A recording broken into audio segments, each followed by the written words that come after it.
पूरी दुनिया, तुम्हारे जो दोस्त है ना, जो तुम्हारे सांप जैसे दोस्त हैं, जो मन में तुमसे जलते हैं, पूरे तुम्हारे दोस्त, तुम्हारे रिश्तेदार, तुम्हारे पड़ोसी, हर कोई इंतजार कर रहा है कि तू हार जाए। एक बात याद रखिएगा बेटा, जीतने का मजा तभी आता है ना जब सारा जमाना तेरी हार का इंतजार कर रहा हो, और हम जीतेंगे भाई।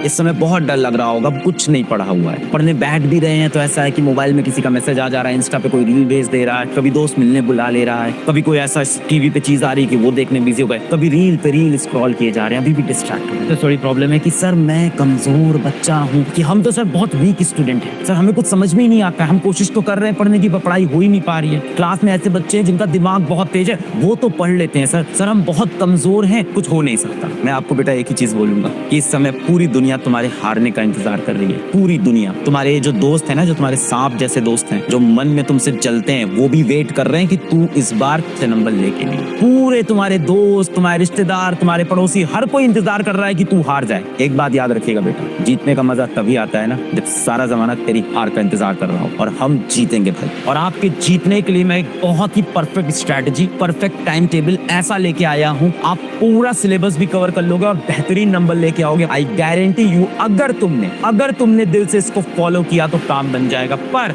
उसके पहले तुम्हें कमेंट में लिखना पड़ेगा कि I promise I will follow. अगर तुम फॉलो करोगे तभी होगा, तो पहले एक बार सच्चे दिल से, जिस इंसान से आप सबसे ज्यादा प्यार करते हो अपनी जिंदगी में, आपकी माँ होंगे, आपके बाप होंगे, आपकी दादा दादी हो सकते हैं, जिससे भी आप सबसे ज्यादा प्यार करते हो, और खुद से क्यों नहीं प्यार करते यार। Love yourself. सबसे इंपॉर्टेंट पर्सन तुम्हारी जिंदगी में तुम हो बेटा। कोई दुनिया में तुम्हें इंपॉर्टेंट समझे ना समझे, तुम खुद को सबसे इंपॉर्टेंट हमेशा समझना, और तभी आगे निकलोगे। अपने आप से प्यार करना बेटा बहुत जरूरी है। दुनिया से प्यार करोगे हमेशा धोखा मिलेगा, खुद से प्यार। और खुद के लिए आज खुद से प्रॉमिस कर कि मैं अपने फ्यूचर के लिए यहाँ से मेहनत करूंगा। तो सबसे पहले कमेंट में लिखोगे I promise I will follow. Comment में आ जाना चाहिए I promise I will follow. अब मैं शुरू करता हूँ एक ऐसी स्ट्रेटजी जिससे तुम्हारे पूरे नंबर यहाँ से आ सकते हैं। सबसे पहली चीज, अभी एनसीईआरटी मत उठाना। एनसीईआरटी बहुत ही कॉम्प्लेक्स भाषा में लिखी हुई है। एनसीईआरटी वैसे ही है जो आपको पसंद तो आती है, पर आपको पता नहीं कैसे इंप्रेस होगी। कभी लगता है चॉकलेट देने से होंगी, कभी लगता है कॉपी देने से होंगी, असल में पता ही नहीं चला किस तरह से इंप्रेस होगी। तो एनसीईआरटी वैसे ही कॉम्प्लेक्स है। सबसे आसान तरीका है कि वन शॉट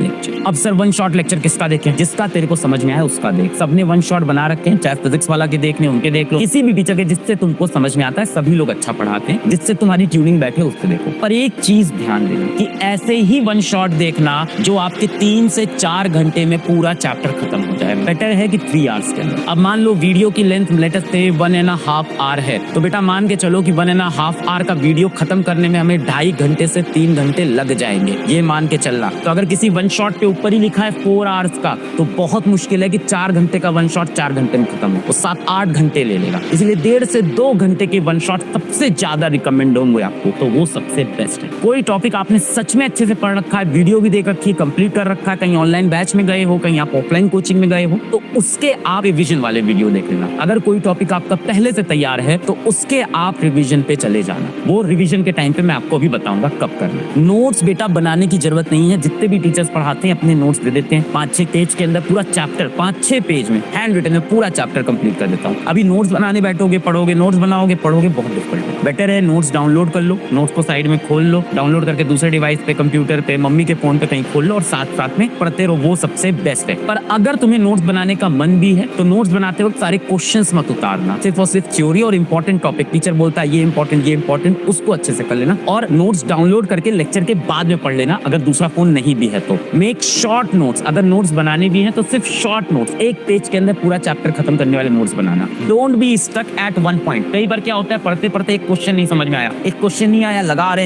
हैं 15 मिनट हो गया, आधे घंटे हो गया, फिर दोस्त को फोन कर रहे हैं, फिर इंटरनेट पे उसका सोल्यूशन देख रहे हैं। अरे यार, एक क्वेश्चन से क्या तेरे पूरे नंबर आ रहे हैं? नहीं आ रहा है वो क्वेश्चन, एग्जाम में नहीं आ रहा है, बहुत कम चांस है उसके आने की। और अगर आ भी गया तो एक क्वेश्चन छोड़ देंगे, उसके चक्कर में 90% सिलेबस तो पहले कवर करें, फिर उसको छोड़ देंगे। पहले वो 90% तो कवर करें। दिमाग से चल भाई, स्ट्रैटेजी से। आशिकी में नहीं कंप्लीट होगा। आशिकी मत कर लेना किसी सब्जेक्ट से, किसी टॉपिक से, किसी क्वेश्चन से। आगे भी फिर समय मिलेगा, फिर इंटरेस्ट से पढ़ेंगे। अभी आशिकी नहीं करनी है, अभी स्ट्रैटेजी से चलना है। दिमाग का खेल है, दिल से अभी नहीं छोड़ना इस चीज से। Don't be stuck at any topic, any question. Daily revision 1 घंटे का करना ही करना है। बहुत से बच्चे सबसे बड़ी मिस्टेक करते हैं और और अभी भी करेंगे कि पढ़ तो सब लिया, लास्ट में याद कुछ भी नहीं क्योंकि रिवाइज नहीं किया। सुबह से शाम पढ़ रहे थे, शाम से रात पढ़ रहे थे, अगले दिन पढ़ रहे थे, 7 दिन 10 दिन अच्छे से इस टाइम टेबल को फॉलो किया, सर सिर्फ एक गलती होगी, रिवाइज नहीं किया। मैं आपको बता रहा हूँ 100% पढ़ के और 0% रिवाइज करके आपके 40 नंबर हैं, और 50% पढ़ के और 50% रिवाइज करके आपके फिर भी 50 नंबर आएंगे। इसका मतलब रिवीजन।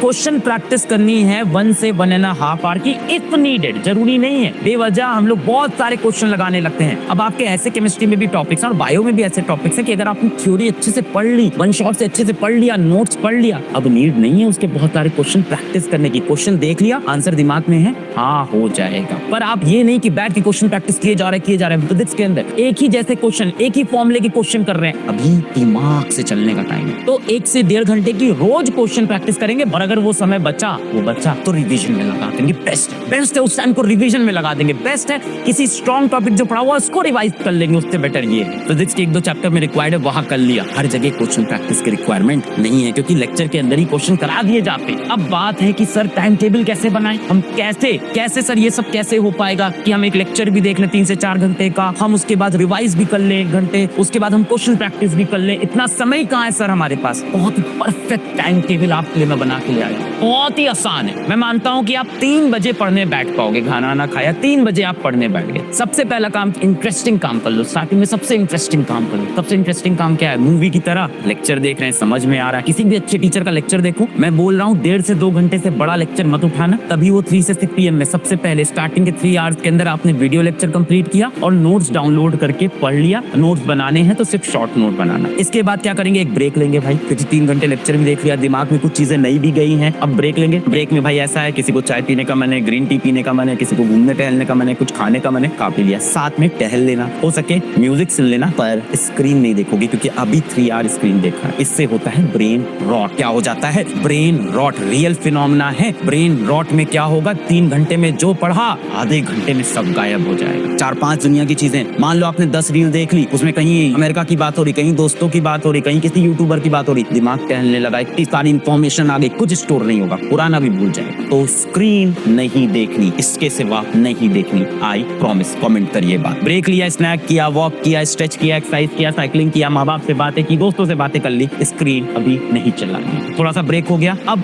7 से 8 बजे हम वापस बैठेंगे और अब हम रिवाइज करेंगे। 1 घंटे का ब्रेक ले लिया, जो पढ़ा था दिमाग में स्टोर था, अब 1 घंटे अच्छे से रिवाइज, अच्छे से पूरा रिवाइज करेंगे। और मैं मान लेता हूँ, हो सकता हो तुम्हारा लेक्चर कंप्लीट नहीं हुआ हो, तो इस टाइम में तुम बचा हुआ लेक्चर भी कर लेना। तुमको मैंने 4 घंटे दिए हैं एक्चुअली, जिसमें पढ़ना है और रिवाइज करना है। इसके बाद 8 से 9:30 या 10 जितना तू खींच पाए उतनी देर क्वेश्चन प्रैक्टिस कर लेना। इस टाइम पे अपने आगे के कोई स्ट्रॉन्ग टॉपिक रिवाइज कर लो भाई। कम से कम 2 चैप्टर तो होंगे जो पढ़े हुए होंगे, थोड़े बहुत पढ़े हुए होंगे, आप उसको आधा घंटा करके रोज रिवाइज करते रहो, वो साइड से कंप्लीट हो जाएगा। तो भाई 3 से 6 हमने वीडियो देखा, ब्रेक लिया, 7 से 8 में रिवाइज किया डीपली, 8 से 9:30 10 तक क्या किया? क्वेश्चन प्रैक्टिस कर ली या रिवाइज कर लिया या कोई स्ट्रॉन्ग टॉपिक रिवाइज कर लिया। 10 बजे बेटा आप खाना खाएंगे, उसके बाद वॉक करें, परिवार से बात करें, दोस्तों से बात करें, मौज मस्ती करें और 10:30-11 तक सो जाए। बहुत इंपॉर्टेंट है सोना। अगर आप सोगे तो आपका दिमाग बहुत अच्छा काम करेगा। बिना सोए चलोगे तो ये सब कुछ नहीं हो पाएगा। मैं बोल रहा हूँ, अगर आपको लगेगा कि नहीं सर ऐसा है कि मैं 4 आवर सोऊंगा और बाकी टाइम पढ़ूंगा, तो बेटा इस 4 घंटे के सोने के चक्कर में आपका कुछ कंप्लीट नहीं होगा। तो minimum 6 hour, minimum 6 hour, 7 hour है तो और बेटर है। मिनिमम 6 आवर तो सोना है, बेटर है 10:30 पे सो गए, सुबह 5:30 पे उठे, कम से कम 7 घंटे। ये सब हम फॉलो करेंगे तो काम बनेगा। और अगर अभी भी दिल में तुम्हारे जोश है, आग लगी है, तो कमेंट करो, I promise I will follow. बताना मुझे, मैं और वीडियो बनाऊंगा, तुम्हें जो भी स्टाइल